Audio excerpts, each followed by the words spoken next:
So I've been hearing, Mike, when are you going to get to the antenna? You know, I've learned a lot about tubes, and you know, I've learned a lot about low frequency operation, but the antenna is really the daunting part of this. It's time to work on that. So we're going to cover the antenna in this video.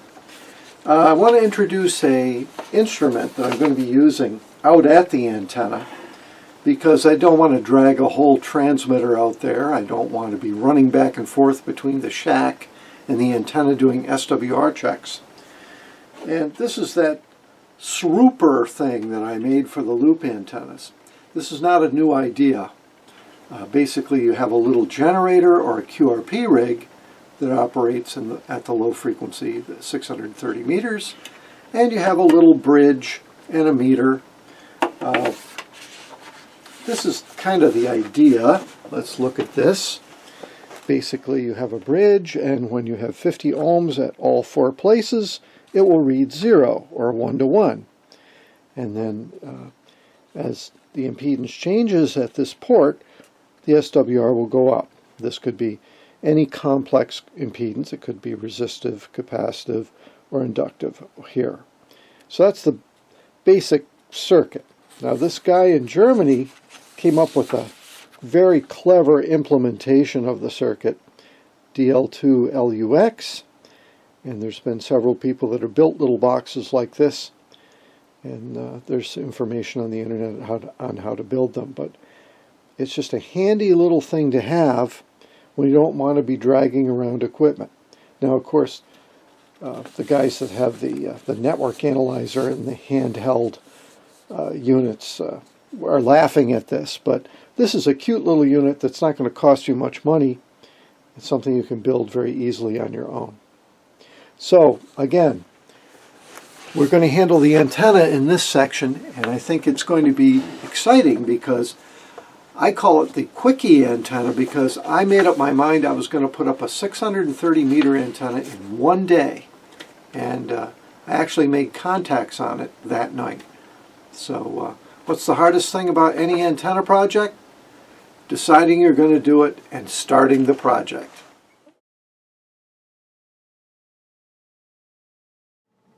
Okay, as usual, I'm getting into a touchy subject, that of antennas. And here at the low frequencies, there's guys that have got 20 and 30 years of experience playing with LF and MF type systems. So this is just an introduction. So first of all, you're ready to assemble your 630 meter station, just as I was. And if you can't hear them, you can't work them. You might have heard that phrase from some old ham guy or Elmer. I think we've taken care of that end with our active loop, or maybe you have a beverage receiving setup. Let's assume you're now hearing 630 meter signals regularly at night, usually, 6, 7, 8, 9 p.m. at night. It's time to consider a transmitting antenna. Everyone's situation is different, but generally some form of top-loaded monopole or Marconi antenna is going to be your best choice. And that doesn't matter what the size of your property is. The Marconi antenna is the go-to antenna. Yeah, I know about transmitting loops, but let's stick with the tried and true vertical for this discussion. A quarter wave vertical at 630 meters would be 160 meters or 525 feet high. We're limited to 60 meters here in the U.S. That's hardly the issue, since few of us have the wherewithal to erect a 197-foot tower. So all of these verticals are short, very short compared to a full quarter wave vertical like you might have on 20 meters or something. So the well understood solution coming from the time of Marconi is to top load the antenna with something called a capacity hat. In other words, add lots of horizontal wire to the top in a T or a spoke pattern. This makes the antenna look much longer electrically, which lowers its resonant frequency. From antenna books, we have learned that most of the radiation from the vertical occurs in the lower portion closest to the feed point. Usually that's ground level up a few meters or so. So this top loading, as you can see, is interesting because if it is balanced, like a balanced top hat or a T, the currents cancel. That means there's no radiation off that top portion. All the radiation is in the vertical portion in a perfect T-type antenna. Another way to lower the working frequency is to load the antenna with a series inductance. This is normally located at the base of the antenna, but there's some advantages in efficiency in raising the loading coil to the center of the vertical or even closer to the top.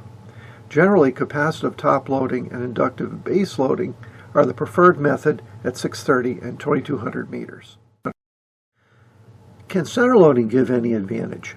Theoretically, it can raise the current below the coil. That means more radiation, and lower the voltage at the feed. That's a good thing too. But the bother and mechanical considerations of a large center coil are reason enough that it's generally not used on 630 meters. You would use it on your mobile whip on 80 meters though. Down at the base, we have to establish a ground with minimal loss, since this represents the other half of our antenna. If ground losses are high, they will dominate the matching issue, and everything will look wonderful, but you won't be radiating much of a signal. You'll be melting snow instead. So this means lots of radials. Generally, many shorter radials are better than a few long ones. You're not going to approach a quarter wave at this frequency anyway, so many short radials is the answer. Then you need some way to zero out the capacitive reactance that you're matching, so you just get the real impedance of the antenna down below. So that's a combination of the antenna resistance and the ground resistance.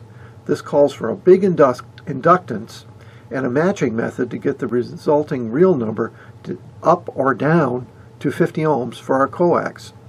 So there will be some kind of matching doghouse, cooler, bucket, or something like that at the base of the antenna.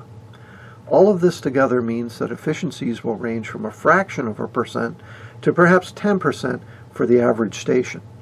Now you can see the beauty of the affected radiated power rule. This allows you to make up for your poor efficiency with power, and then reduce the power as your antenna efficiency improves over time. Here's what to concentrate on in descending importance.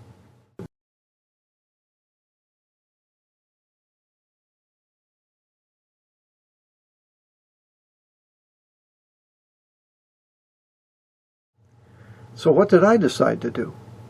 Something very fast, up, and with not a lot of thought, that might have to last more than this winter season. That's why I call it the Quickie antenna. I had two trees separated by about 35 feet. They were about 70 feet high. I figured I could get the antenna up around the 65-foot level. This solves the first issue, height. The capacity hat would be a simple fan of 4 15-foot wires with end spreaders. I didn't dare make it any wider. I already had a pair of ropes at half height, so I decided to suspend a center loading coil off them. This would be 4 wires holding up the antenna instead of just 2. At the base, I put an old BC306 antenna tuning box made for the old BC375 and the bombers, and a toroid matching device made out of 3 massive number 43 cores. I had enough wire for 9 radials, actually 4 at first, my first night. These were between 25 and 130 feet long. I put in 1 small ground rod at the base, and with 2 magnificent casts with my bass rod, I pulled up the twine over those tall trees, and then the rope, and the whole thing went up in less than 4 hours. Thus, the Quickie antenna.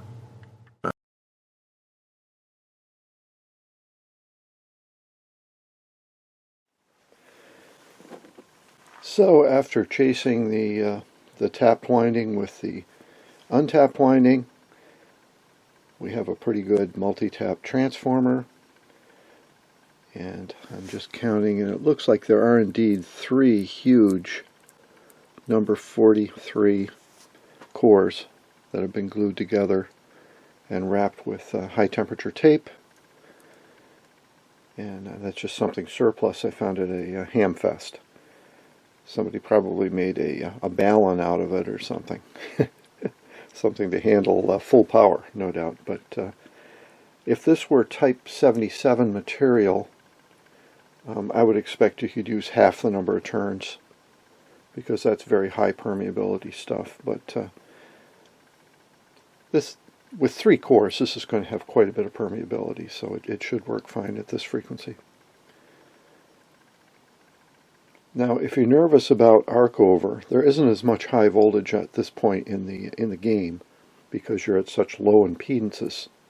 It's not until we get up to the coil, the top of the coil, that it starts to act like a Tesla coil. Now, I'm going to be installing this in my temporary variometer enclosure, and I'm going to be testing the whole system with a low power SWR type bridge system that I built for my loop antenna project. So here's the little oscillator, and there's a dot there for the frequency that we're interested in, and this just runs on a wall board, and of course the output goes into the little match it sensor, little bridge. So here's my setup. I have my SWR set up, my bridge. I have my matchbox, which is from World War II. This is the box that's used for the BC 375, 191, and probably with the ART-13 sometimes, that allows it to operate the trailing antenna as a long wire in the 500 kilohertz region. So I've got an artificial antenna attached here, and let's zoom in on that so we can see what we got. My artificial antenna consists of a 15 ohm carbon resistor and a 270 picofarad capacitor. So this is an antenna that's very capacitive, and it has a low resistance. This might represent some kind of a Marconi antenna with a ground system. We would like to match that into 50 ohms. So with the combination of the variometer and our tapped coil, okay, we have multiple taps, we should be able to match that load.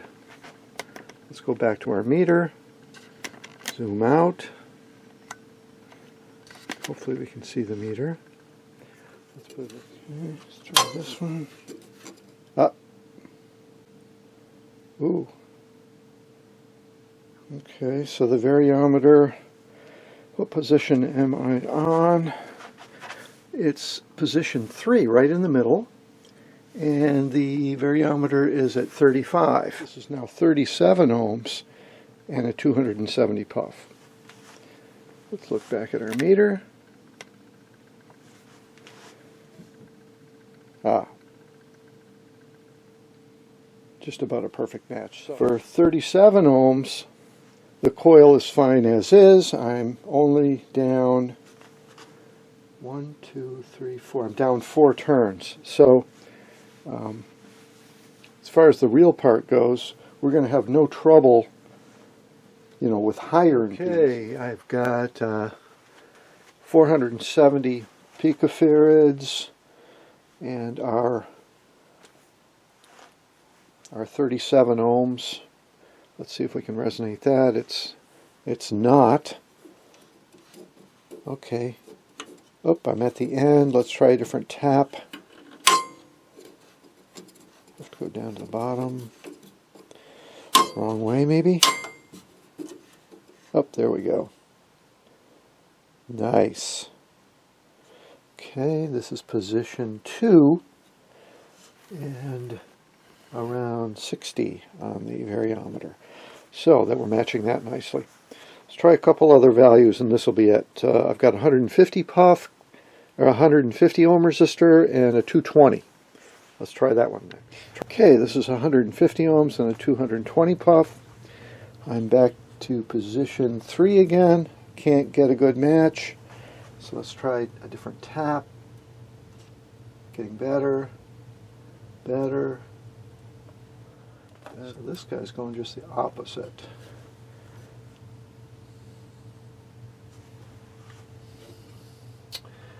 So on this one, we would want to actually add some turns onto the antenna side to match a higher impedance. So as you can see, the transformer is all important in this. And it just depends on what impedance that you're up against with your antenna. If you need to match up, then obviously on the coax side you want to be fewer turns, and on the antenna side more turns. If you want to match down, it's just the opposite. So by using the tap transformer, you're not going to be going all over the place. Your antenna is only going to have one range of impedances that are fairly close together. But the idea is be prepared. You might have to adjust your transformer a little bit. It's another reason why I like auto transformers a little better, because they're simpler to wind and a little more flexible. So I think we've proven that we can match quite a wide range of antenna impedances with the antenna tuning unit, the old BC 306A, with the addition of a matching transformer on the coax side.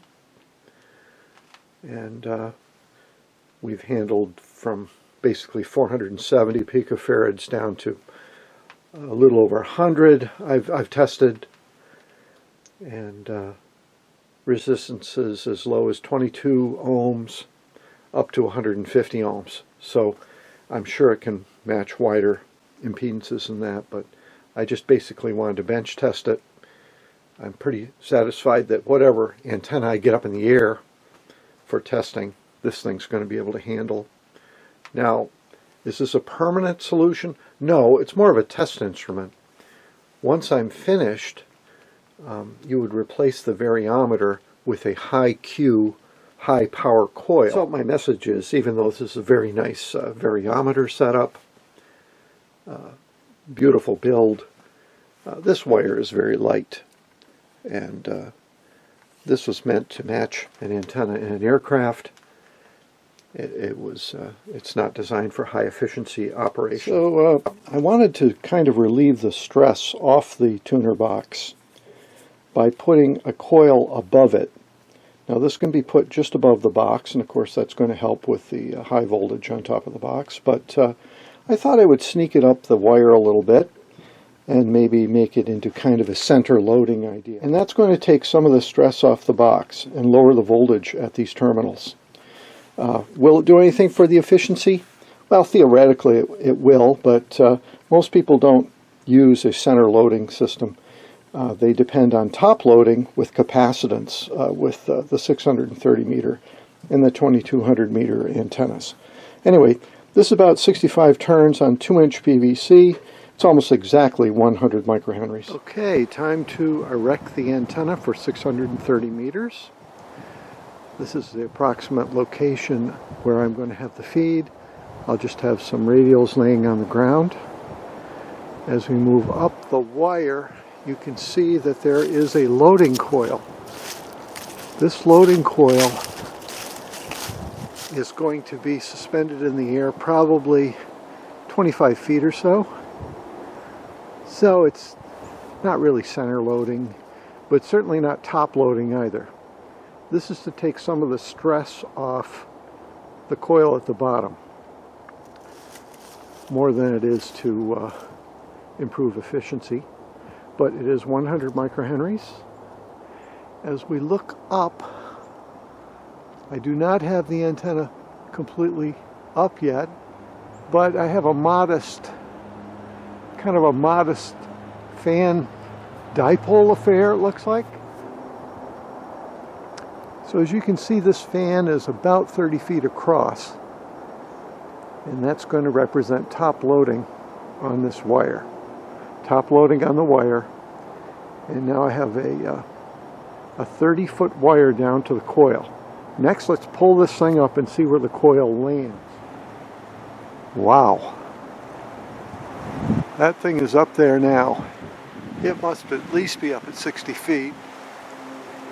Now we're down 30 feet to the loading coil, and then, boy, probably another 30 feet to the feed. So, is it a center loading coil? I guess it is, because I've got a lot of wire up there now. So we have top loading and we have center loading. Let's see where this comes out once we bring our match it out. Okay, we've got the measurement system out here. Everything is hooked up. The ground system is iffy. One little ground rod about 4 feet long. 4 radials. They're between 130 feet long, and I think the shortest one is about 65 feet long. So definitely a compromised ground system. And then of course we're going up. We've got an honest 80 feet of wire in the air, I think, if you add everything up. And I know we've got 60 feet of height at least. So let's see if this thing resonates. I've got the forward maximized. It looks good. Go back to 1. That's better. Nothing happening. 2. Nothing on the variometer. 3. Ooh, here we go. Wow. We're already very close to 1 to 1. It's 40. No, 70, 60. Let's try a different tap. Boy, this is going to work.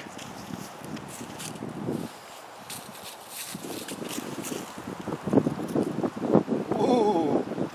Oh my, we're almost perfect now. Let's go one more.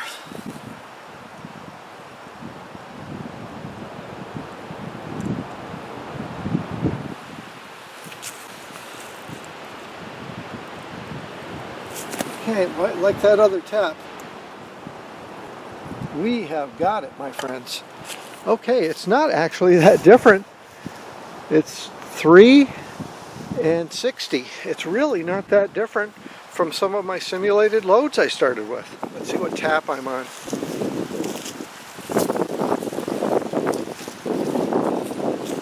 So I'm on the 5th down from the end. So definitely, it's definitely stepping up. So this is the QSL card from the first contact that I made on 630 meters. In the next video, we fire it up, see how the antenna acts, and try to measure our power in our SWR.